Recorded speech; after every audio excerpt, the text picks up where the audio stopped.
All right. Hi, everybody. Welcome back to the fifth episode. Welcome back to the fifth episode of Rehab with Roni.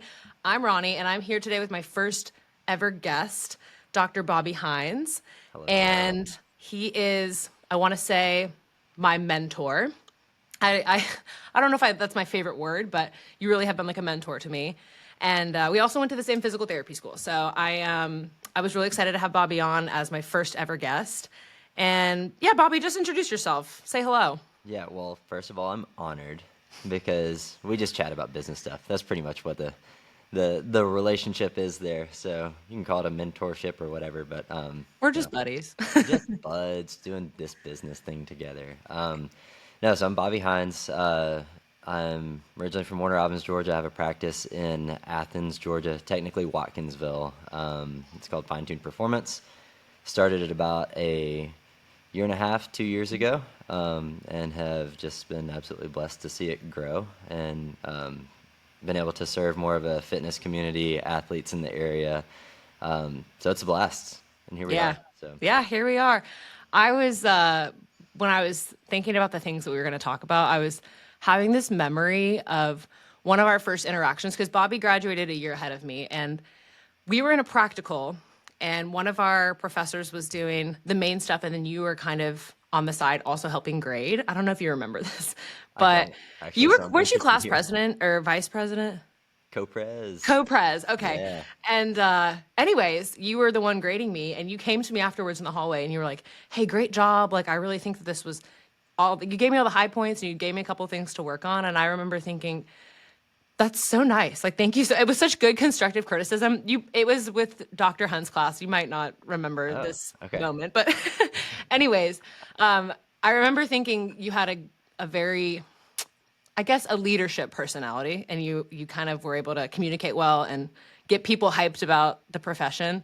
But have you always known that you were going to end up taking those characteristics and then building your own business, or was this sort of just a thing that evolved over time? It's a great question because I always thought that might be in the back pocket, but I didn't really see myself getting into it as quickly as I did. I definitely knew about myself as far as communication skills that I would be able to do something in a leadership area, and I didn't know if it would be like, being a clinic director or like leading a program, whatever it might be. But it turned out that the business route was the route to go, and like there were some different circumstances with a job that I had that was wonderful, but I kind of got pushed into a position where like it's either, you know, sink or swim, I guess, and really go for it and start a business. And um, yeah, so I didn't really plan it ahead of time, but it kind of happened that way. I think that's how a lot of people are. I mean, same boat for me. Not something that I necessarily planned, but the way that the cards stacked, they just worked in more so my favor for having my own business versus not. But Right. when I think back on PT school, I'm like, I wonder if would you change anything about our curriculum in terms of the way that they prepped us for outside world life and the working life, or do you think they did a pretty good job? Because I've mentioned before how they had I think one business class, but hmm I think that was it. Like, would you change the curriculum? Do you think they did a pretty good job? I think they offer you the basics of what you need. Yeah. I think every curriculum's a little bit different, and I've talked with a few professors about this too, where it depends on what setting you're in. I think for the setting that we're in, more of like the outpatient kind of performance mindset, treating fitness adults and athletes to a degree. There's only so much that a general program can give you in that, Right. and you can learn a lot after you graduate. It depends on the rotations you have, depends on the mentors you have. Um, so there's no perfect curriculum. Now, as far as the business side, I guess if you were to poll the number of people like in our class, if it's a really small subset, like the 60 people in our two cohorts together, there's maybe three or four of us kind of going out on our own and doing it. So I would say the curriculum maybe lines up with the amount of people who actually want to do that. Right. Yeah, that's But true. at the same time, like I could see there being some electives that maybe could benefit that subset of people a little bit more. Yes, I think so. And I think grant like you said, PT school is a lot of just teaching you how to be a physical therapist first, not necessarily a business owner. I mean, that's not the hmm purpose of why you graduate, and that's not really like their main goal. Like you're just trying to pass the boards. But Right. I do think with the way that things are changing, I do feel like a lot of people are leaning more towards trying to start their own thing, even if it's just a side business. And if an elective could exist where they could learn a little bit more about the marketing side of things and like social media management and that kind of stuff, it would just be fun. Maybe I just want to go and be a guest speaker. I don't know. Y'all, I told Ronnie I would brag on her since I'm her first guest. She is the go-to for marketing, let me tell you. Like, you talk about someone who's got a natural just knack for this kind of stuff of getting out in the community, comfortable being in front of people, promoting herself, and essentially being a resource for people like you guys who are listening who maybe want to start your own business. She's got some good stuff, so keep Well, tracking along thanks, with her. Bobby. I definitely Definitely. take some pages out of your book too, though. I mean, and we'll get to that in a little bit because I want to know what's been really effective for you because I know you've been super busy recently. But I want for people that don't know your story, kind of tell them, string them along the history of when you started working for, I think just an outpatient to hmm then your CrossFit journey to then kind of where you are with FTP now. Yeah, so I originally was an outpatient clinic. We had a satellite clinic that was servicing a CrossFit gym. It was all still in network there, um, and it just so happened that we got acquired by a larger corporation, which is not a bad thing. It just was kind of maybe a different direction as far as where the company was headed. So there wasn't necessarily as much room to kind of grow more of that fitness community demographic within the PT clinic. Um, and that kind of thrust me forward into starting my own business to a degree. So my boss was very, very kind to allow me to start my own side hustle. I was actually driving back and forth from Athens to Atlanta. I had built up a few CrossFit connections at different gyms and in the area, so I would drive to Marietta and to Roswell at the end of the week and just pray that there were patients on my caseload and try to market as well as I could. That happened for a couple months. And were you treating them out of the CrossFit gym or were you I going to their was. houses? Okay. Yeah, so that was just in the CrossFit gym there, and I would try to market as well as I could, being remote. But at the end of the day, I'm just a PT traveling in once a week. I can only build up so much reputation there in the area, Right. so it was kind of an uphill battle.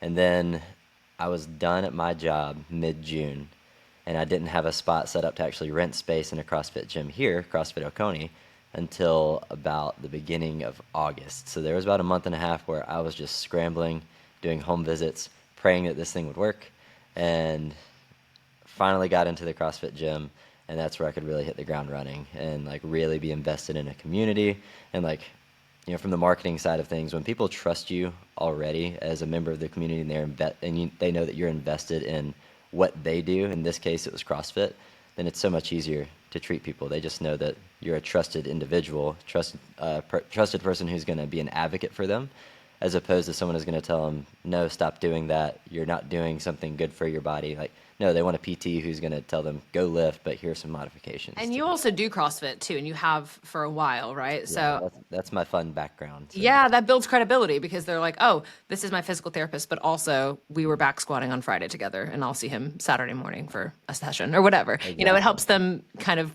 bridge the gap and see that it can be done. Oh yeah, there were so many times over at the gym where I would see a 3 o'clock patient, and then we would do the 4:30 class together. Like, Love so I'm it. like, hey, I get to see Yeah. if you're actually doing your stuff now because we just did it. Uh, Yeah. so yeah, it works out well when you're already invested in a community or have connections within. In my case, I see a lot of athletes, so just kind of touch points from doing sports medicine here at UGA back in undergrad.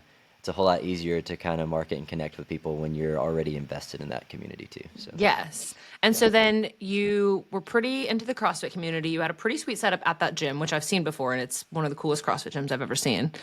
Oh And yeah. then kind of explain the timeline from when you left your job full time to going full time on your own to then deciding it was time to get out of the CrossFit space altogether and get your own lease. Yeah, so I mean, at that point, at the CrossFit gym, I was full time on my own. Okay, So that gotcha. was from, I would say, the official full time fine tuned performance. Like, this is the only thing I'm doing was the very end of July.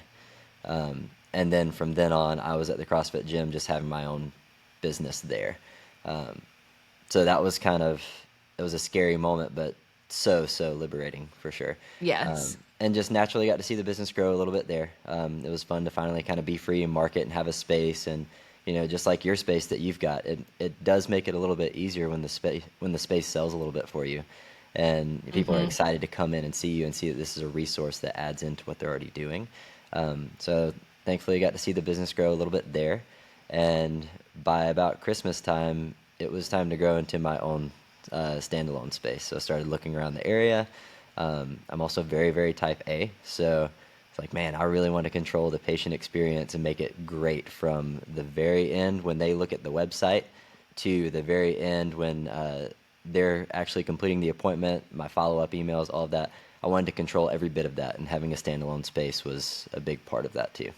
Yes, I can 100% agree with you on that one because I also started in a gym space, as you know, around the same time that you were moving into your independent space. I was moving into a gym space and kind of working out those contract negotiations and calling you all the time. And I remember thinking at the time the gym space was so cool, and it still absolutely is to a degree. There's a really cool part of when patients walk into a gym and they get this, it's just a very like alive feeling. There's lots going on. You can tell that everybody's fit, everybody's motivated. But then with that, you also lose a little bit of control over what the experience is like because there's a lot of other people in there that aren't necessarily your patients, but they're also paying members that are trying to have a great experience in a different way.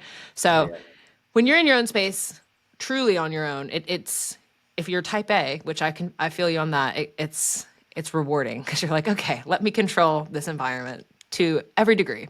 Yeah, and you can have a wonderful relationship with your landlord, whoever you're subleasing from too, if that's where you're starting out, and I highly recommend doing that for sure. But there is a limit when you're a business operating within another business too. So it's just that Correct. next step towards kind of being more autonomous and having some, I guess, appeal when someone walks in the door. They're like, oh, it's your own spot. This is really cool. So you've probably noticed that too, where people Yes. are a little more excited coming in. So. Yes, I was going to ask you the same thing. So, a lot of people that have been seeing you since the CrossFit days probably have enjoyed seeing the progression of your business, and probably if they're anything like my patients, then refer people because they're like, oh my gosh, go see Bobby. He's done all these wonderful things, and now he's off on his own, and we just love to support him. Have you experienced that? Oh my gosh, yes.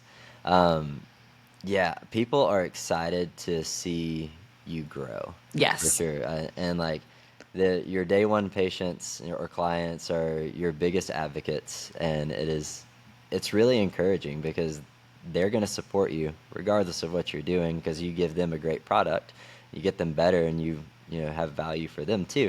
But they get so excited when they see the business moving forward. So I know I've got a couple patients who they get pumped up every time they see a new piece of equipment in here. Like I got a new treatment table, the one that you recommended actually, Yes. and I had like 3 patients who were like, "Oh, here we go. Oh, This we're is fancy nice. now. Another step up, huh?" So no, that is really fun. And naturally, with building a business, you're building a community too, and you're advocating for people, and people respond really well to that. Yes, 100%. And I think you are one of the first people to teach me this, but I've experienced it firsthand also just with my practice. But word of mouth is one of the most powerful tools when it comes to marketing that's kind of out of your hands. I mean, you can encourage people to talk about you, but at the end of the day, if you're giving them a good experience, they're going to send people your way. And you'll get those handful of patients that are like, I'm sending my dad to you. I'm sending my brother, my Oh neighbor yeah. across the street. And that was one of the things in the beginning that really helped me get my name out there. Yeah, and you can even ask for referrals too and create a program as well. Yes. Oh, talk a little bit about that. Yeah, I've done that before, and every single time it has worked to at least bring in a new patient where your biggest advocates, obviously, they're the ones who want to send people to you. I've done something as simple as sending out a Google form and say, hey, who's someone that you know might be interested in this or might be dealing with an injury? And everyone's got a friend who's like, oh, they've had this knee problem for years and they won't go get it checked out. They need to come see you. I'm like, okay, well, give me their contact. And then you'll get like a free extra 30 minutes.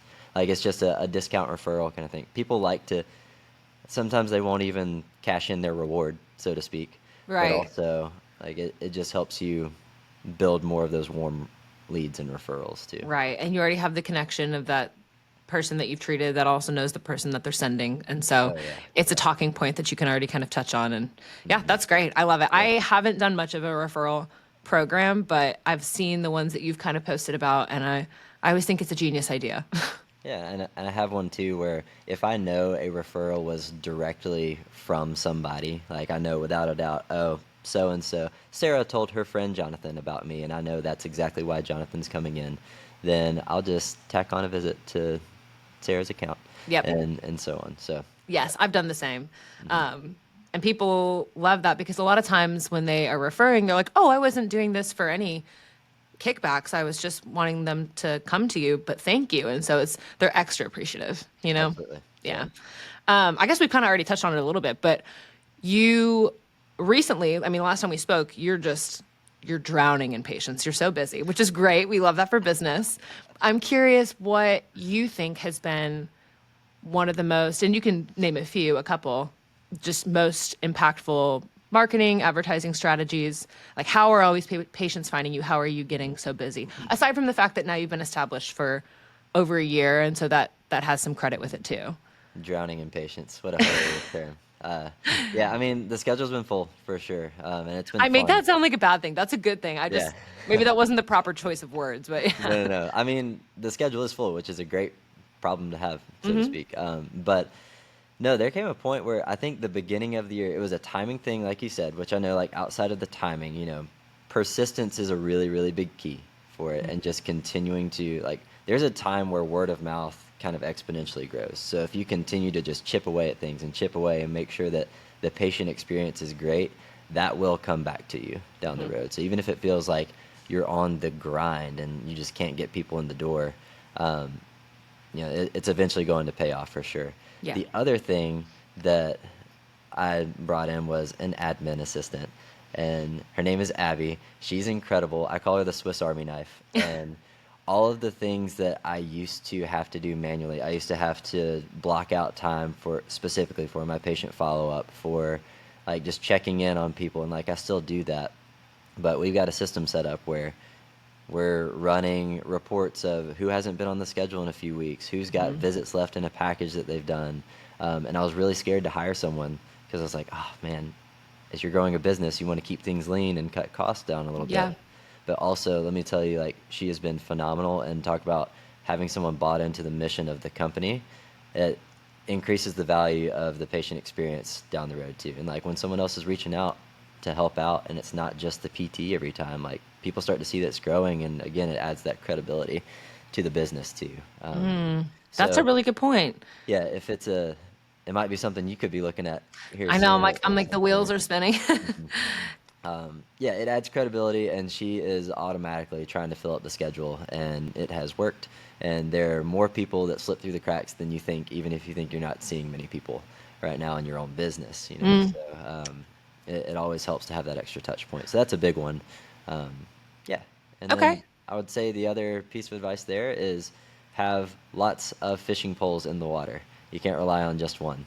So if you're like, say you're renting out of a gym, if you are relying on just that gym clientele to be your caseload, either you hope that that the gym is programming terribly and they're causing injuries all the time. That's a Right. joke. But it will not fill your caseload, and you got to have people outside of there coming in. So you've got to be dipping into other communities to kind of show your stuff and showcase that you're out there as a resource.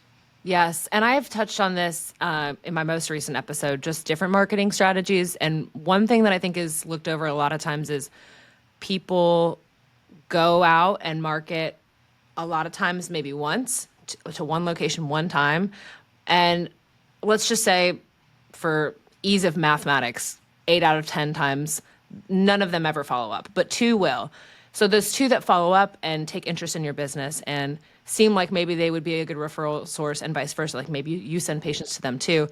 Those are the ones that you want to really nurture the relationship with, and don't Yeah. just go visit them once a year. Like, go back the next month and then the following month, and I don't know, bring them t-shirts, bring them Yeah. granola bars, whatever it's going to be, something to make them remember you and feel like it's a good working relationship. Do you know the rule of seven?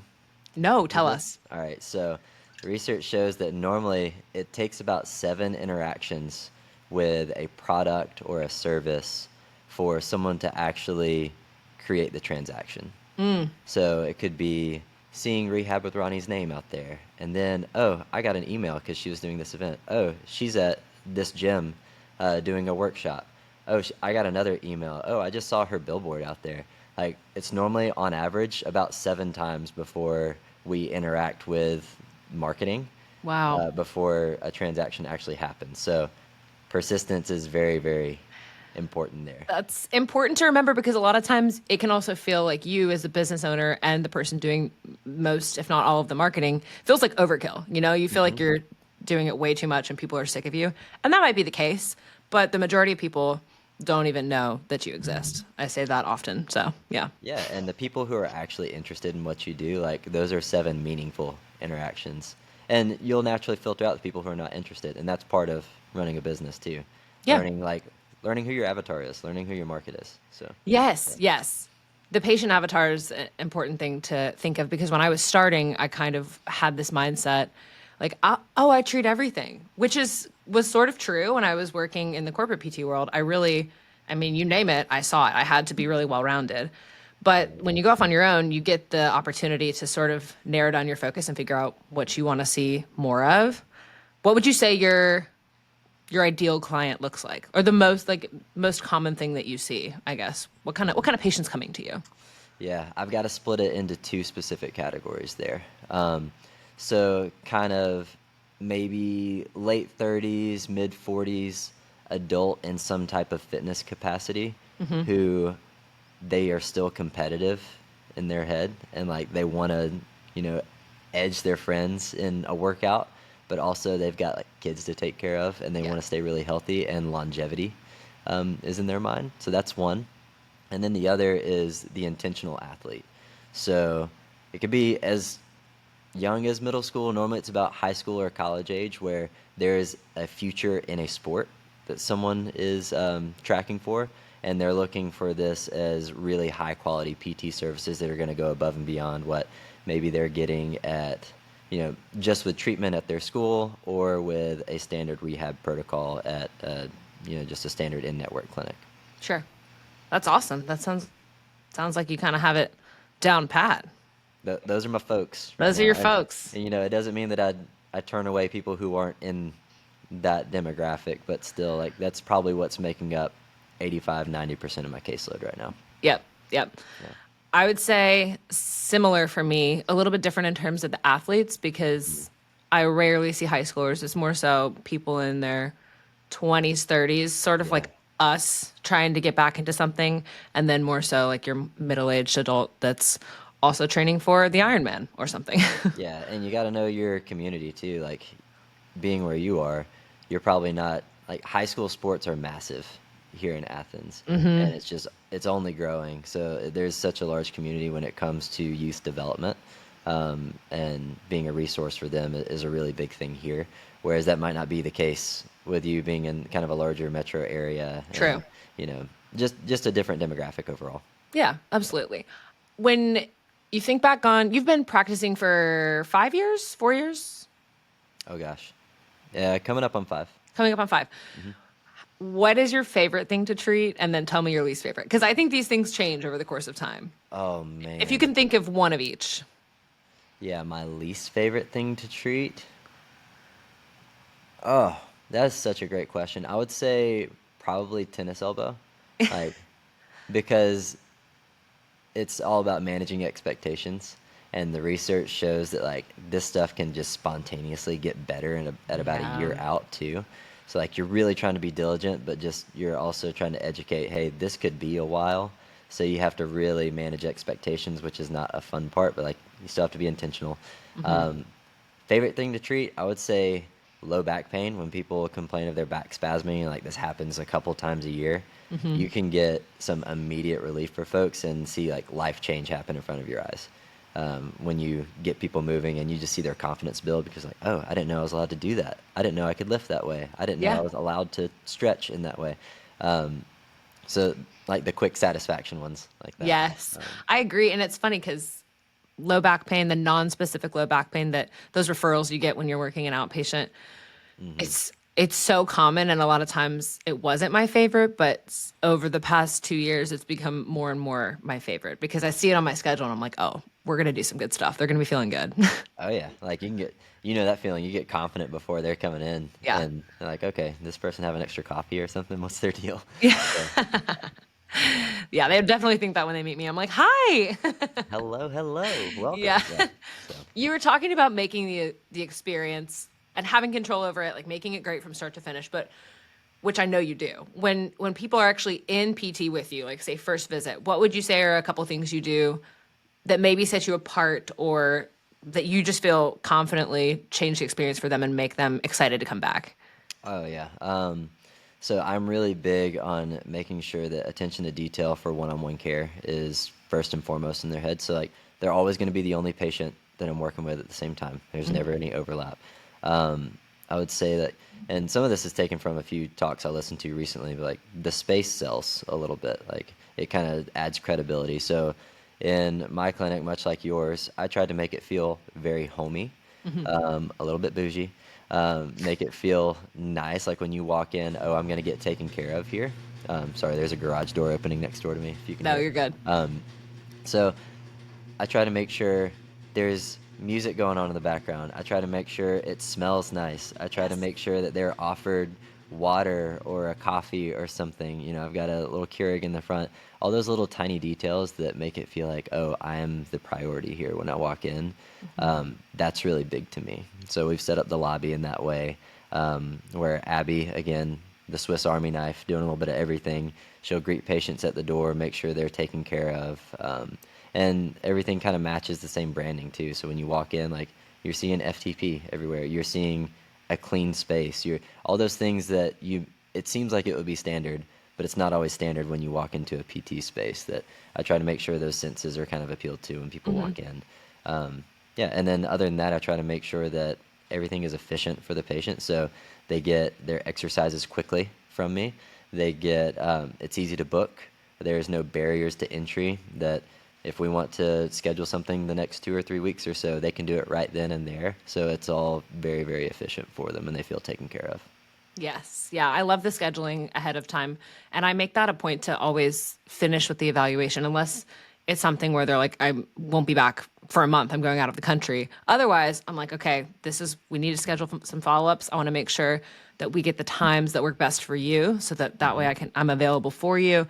And that way, they get their pick of the litter. They can have the appointment that they like, the ones that work best for them, and then they're much more likely to come back, I think, and be excited for it. So Oh yeah, I get that. solves two problems because I know most of your listeners are aspiring PTs or business owners as well. It solves two problems. One, it takes care of the patient, like you were just saying, and they get their ideal times. But two, it kind of helps them come back in the door, and it allows you to shine as a PT, both as a business owner because they're coming back in to see you, and as a PT because they get to see you.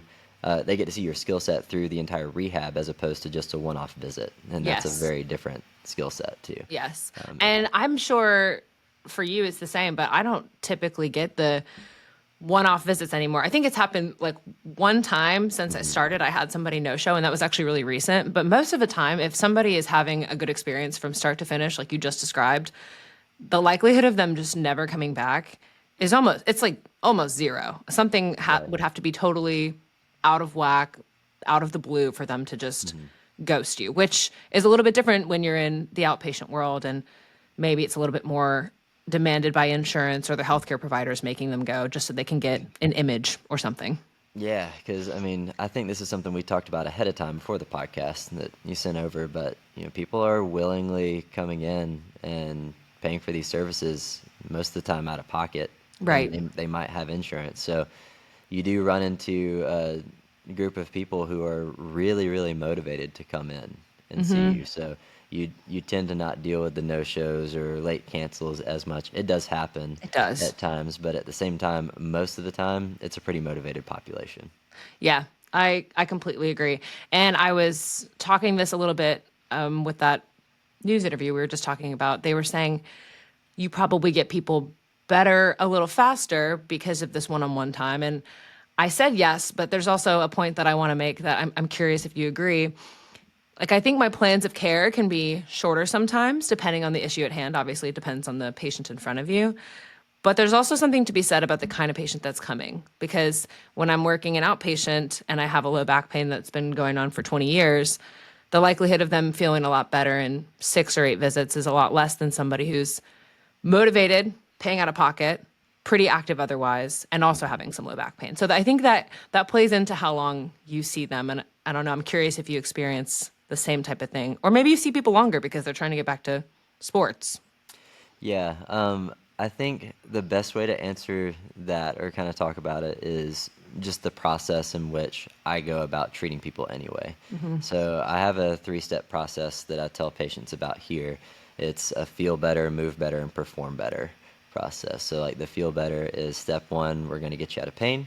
We're going to make sure that you are what you came in for that is really bugging you. Let's say it is low back pain. We get that gone as quickly as possible, and that may take a little bit of time. And we move better so it doesn't come back again. So adjusting whatever form or whatever issue caused the back pain in the first place, and then the perform better, where people have the option to kind of stay on for a longer period of time, is like, hey, let's make your back as robust and strong as possible so this never happens again. And that's where you can get into more of the performance mindset too. So it goes from what you would call, quote unquote, like just your basic rehab. Then it goes into something that's a little bit extra. And I think that's what people are truly looking for, because they don't want to come back again in 6 months. They want to get rid of it and have some agency in what they're and ownership in whatever they're dealing with. Yes. Yep. It helps them figure out what they're in for, so that they know what to expect. And I love that. I say something similar along the lines of, my goal is to not see you again. Like, eventually I want you to be so independent and so educated about what's going on that even if you do have a flare up, you don't necessarily need me. This is going to be one of those things that once it's gone, ideally. So I But like that. but here's the catch. They come back and see you for something different because I they know. trust you. So I know. yeah, it's They just come back because they miss you. exactly, yeah. So Okay.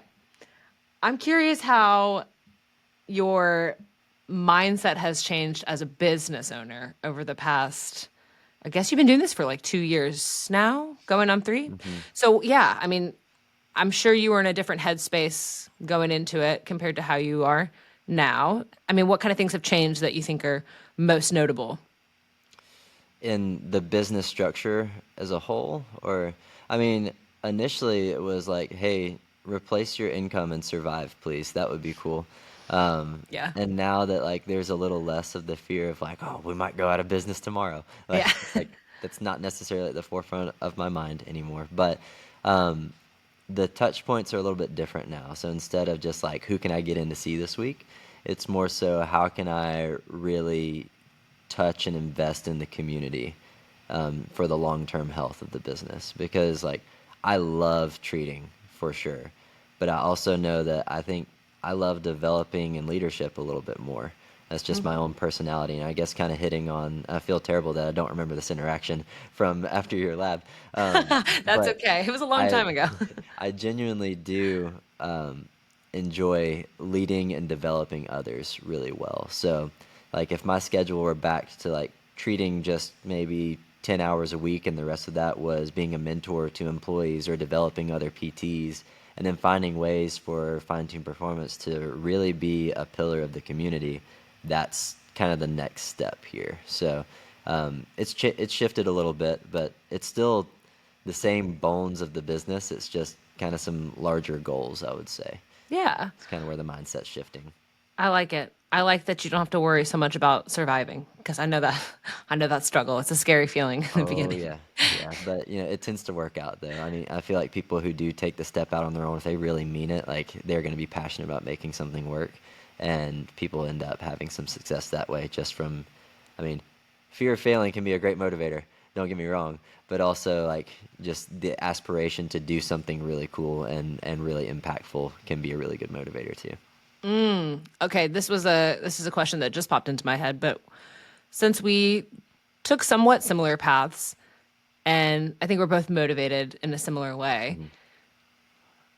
if you could go back in time and talk to yourself when maybe you were on the fence. I don't even know if you were on the fence about going out on your own. You might have already known that this was what you wanted to do.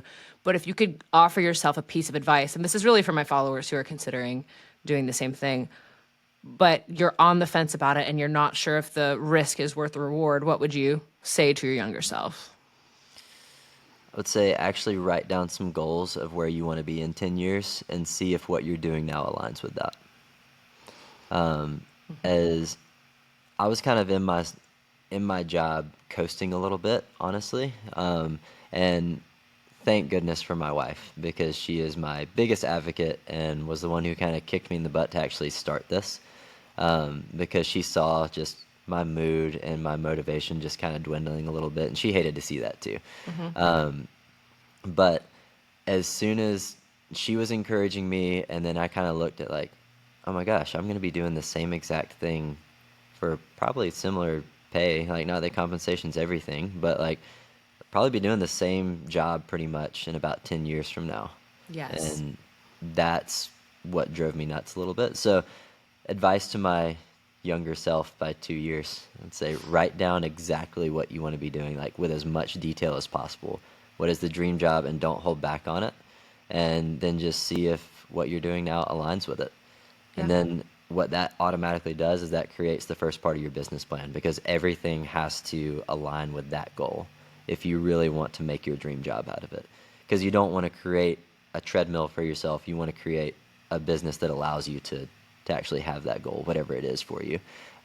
So define yourself and figure out exactly what you want to do, not what someone else is doing that you think is cool, but what you want to do.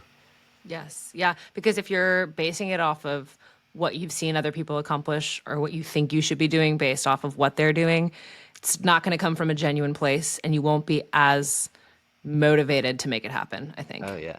Yeah. Like I look at what you're doing, like it's incredible. The stuff that you do with social media is I know that that's not my skill set.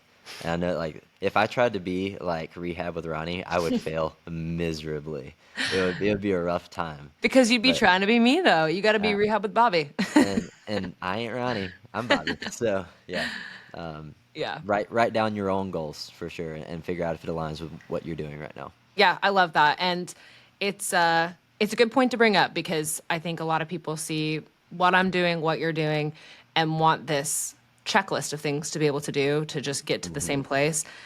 And I think it can help. It can definitely serve as guidelines for you to be able to reference, but at the end of the day, you need to be like intrinsically motivated to do something on your own.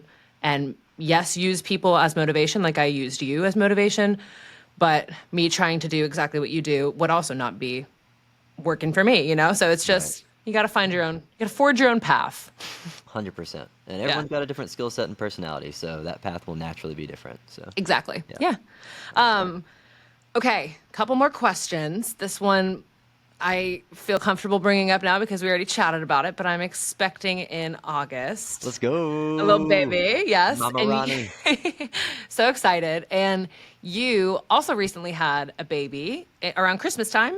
Yes. Christmas time, December 18th. Yes. And he's such a little cutie. He is the best. But naturally, life changes when you have a child, of course. And I am so curious for my own sake. Like, how have business operations changed for you? How has your time changed in terms of things that you a lot for the business versus family? Has it been challenging? Is it smooth sailing? Just give me the lowdown. It's been challenging and smooth sailing and everything all at one time. Good. No, so we knew that we were going to have this baby around Christmas time, and it was a little bit of a grind in the fall because, like, for me, and this is like as the dad, so it's a little bit different as a mom, and will be a different as a mom for you too. But for me, I'm like, okay, I've got this window of opportunity to really grind and make a difference to where like I'm going to provide for him too and not just my wife. Like it just brings up the intensity a notch. So my motivation went through the roof. That's Um, good. but then on the flip side of that, I was like, wait, when he gets here, I'm not going to be like this dad who's not around, especially in the first like few weeks of his life. So fall was a grind and really good, and it allowed me to be able to not even think about the clinic. I shut down from December 18th until January 2nd and didn't even think about treating a patient. And Amazing. took 2 weeks off and just spent time at home. And it was a beautiful time. And thankfully, again, my wife, my biggest advocate, Rachel, um, she's all about like, hey, this is your thing and you're providing for us. Get out there and go. Get out there and go. So then when January 2nd came around, it was go time again. Yeah. And so there's more of that motivation. And there were times where practically like blocking a schedule was really, really important. There were a few weeks that like it wasn't my favorite schedule in the world, but I only treated early mornings or late afternoons and just stacked my schedule that way. So I always had a half day to go and help out at home if needed. And now we're kind of settling into more of a regular schedule again now that he's 3 months. It's Oh my insane. gosh. Um, so yeah, it's going to be a little bit different from the mom side, but schedule blocking is really, really key Yep. for that Yeah. too. I'm looking forward to learning how to figure that out. But again, being able to see you go through it, I'm like, okay, very good. He had a cute little baby and he's still out there in the business world doing his thing. And so it will look different. I might have to be gone for a little more than 2 weeks. I'm like, I don't know how much time I'm supposed to close. Maybe I need to hire somebody. We'll figure it out. We'll figure it out. Yeah, I mean, I do say all that with a grain of salt of like Rachel's got the hardest job in the world and like she crushes it and I'm the one who sleeps a little bit better than she does. She is the life source. She is food for him and like Yes. and a lot of other support ways too, but no.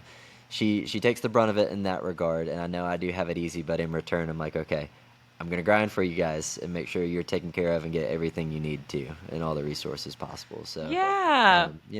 it's just a roles thing, like where you're gonna have different opportunities to grind at times, but also there are gonna be times where you'll have to step back a little bit too and take Yeah. some time for yourself. But What a you'll cool do way great. for it to work motivationally for you too. Like Yeah. instead of feeling this pressing need to be home all the time, and maybe you do feel that, but you're also taking it and using it as fuel for I'm going to get this business to really work for me so that I can provide for my wife and baby. And I think that's great. I hope that I feel the same way. I think I will.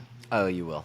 Yeah. For sure. And you're Yeah. gonna make it work. Like I know you're gonna absolutely crush it and find some really cool ways to like actually make it a resource for you and your business will continue to grow as It'll well. be fun. It'll be fun. And speaking of business growing, I do want to touch on this real quick. I think you're hiring, correct? Shameless plug. Let's No, go. really, let's talk about it. Let's talk about it because people listen to the podcast. Maybe some of them live near you. I guess why are you hiring, and then what are you looking for? Yeah, so like we talked about earlier, schedule's full for sure. And there are a lot of people who want to get in and experience this type of physical therapy in the area that I just do not have the space to see them. And it's tough. And if I don't want to be treating from 6 a.m. to 7 p.m. every day, which I do not want to do that, Nope. I need some help. So I also want to be sure that like it's not a we're drowning, I need help, anybody kind of thing. Like it's more so like I'm looking for someone who is really going to encompass the values of like everything we've talked about. Like if you're really motivated to create advocates for PT or to be an advocate for PT and to just really be part of a space where we're investing in the community and giving a really, really high quality PT product, regardless of your experience level, that's the goal. You can't coach character or personality. You can coach a clinical skill set. So that's kind of where Yes. my head's at on that overall. But yeah, definitely hiring, looking for somebody. So if Very you're out there, good. hit me up. Yep. How could they find you? I guess your website as ftprehab.com. ftprehab.com or at ftprehab on Instagram. That's where I've got the unofficial listing. And I've also got a form on my website where it's for patient consultations, but I'll take employee consultations too. Cool. Yeah, it's just the natural next step for the business overall, and just being able to invest in somebody, invest in their growth as a clinician and a person too. It's what I'm really passionate about. So Yes, I we're at can that part of the attest. business. Bobby's a great mentor / just person to chat with. So I'm sure it would also just be really fun to work there. It looks like you guys have a great time. It's a fun spot. Like there are so many times where it doesn't feel like PT. It just feels like we're hanging out and like, oh, we should probably like do something productive here. But Let's at the get back same to your time, goals.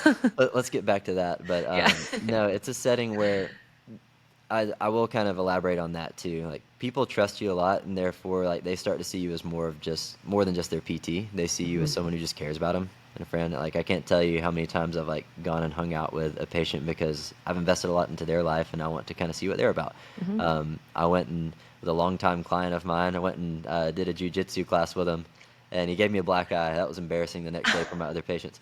But I think I'm going to join the gym. Like it's Amazing. fun stuff, you know. So you get to build those type of relationships with people, and it's a fun spot and different than your typical run of the mill, just in network kind of box Yes. clinic feel. Yes. It's rewarding beyond what you can even imagine when it gets to that point where you have those relationships formed, and yeah, you just feel like you have a whole new subset of friends. Hundred It's percent. great. It's great. Okay, so we know you're hiring, so we know those things are moving and shaking over at FTP. What else is in the future plans for you? Or are you trying to scale the business? Are you open up multiple locations? What's next for you in the next year? You know, this is like early in the works, but I do see it coming just based on where we've been trending over the last year or so. I think the next step is going to be a larger space. um, because the way that the business has grown in the last 6 months or so, if that continues like I think it's going to, then hire number one will happen, and then I would expect within the year, maybe the end of the year, would probably be looking at number two coming in, and this spot is big enough for two full-time Oh, you clinicians. already have it scouted out. Okay. So I've been kind of looking around and have talked with some folks, just keeping some feelers out there on what's available in the area, because this is a really incredible spot. It's a fun place to work. I also know that it could get crowded real quick with where I think the business is going and where it's going to grow within this community. So Awesome. um, that's what's coming down the road, but Yay. we'll maybe have a follow-up episode maybe a year from now and see where Absolutely. where we're at on that one. Absolutely. Um, Yeah. If I can even yeah. get you on, I mean, at that point, you might just Oh be my booked and gosh, you busy. stop it. Stop that. Stop it. Yeah. But Oh, that's so cool. I love it. I love it. Well, I've been loving watching everything that you're doing. I love seeing the updates to the clinic you're making. It seems like on a regular basis. You just got force plates, it looks like. they're coming in Monday. Okay. So they are So on good. the plane right now. I've been on UPS tracking, just refresh over and over again. But So awesome. that's going to So be a awesome. really cool thing through Vald force plates. So I'll have some force decks and then a dynamometer where just the more objective data you can give people and athletes, they eat it up, they They love love it, it. and it helps them track progress too. Yeah. So just all these little things. Those same clients we talked about, they're going to be like, "Here's another new toy." I'm like, "Yeah, come on." I'm We're, coming back. so yeah, Very cool. it'll be fun. All righty. Well, I think that pretty much closes up anything that I had planned to chat about. I feel like people are going to love this episode. I know I've loved it. I've had fun. I really just appreciate you coming on and sharing your experience and being a resource for my listeners too, because you've been so helpful to me over the past year and a half, 2 years. And I know that a lot of people are going to take a lot from this. Oh, well, I appreciate you having me. And seriously, I know you talk at the beginning of me being like almost like a mentor role, but the stuff that I see you doing out there, you push me forward in a lot of ways that you may be not even aware of as well. So to your listeners, you got a good one that you're listening to here. She's a great resource for you, and I'm honored that you'd have me on the pod. Oh, thanks for coming on the pod. Until next time, Bobby. Till next time, All right. See ya. see ya.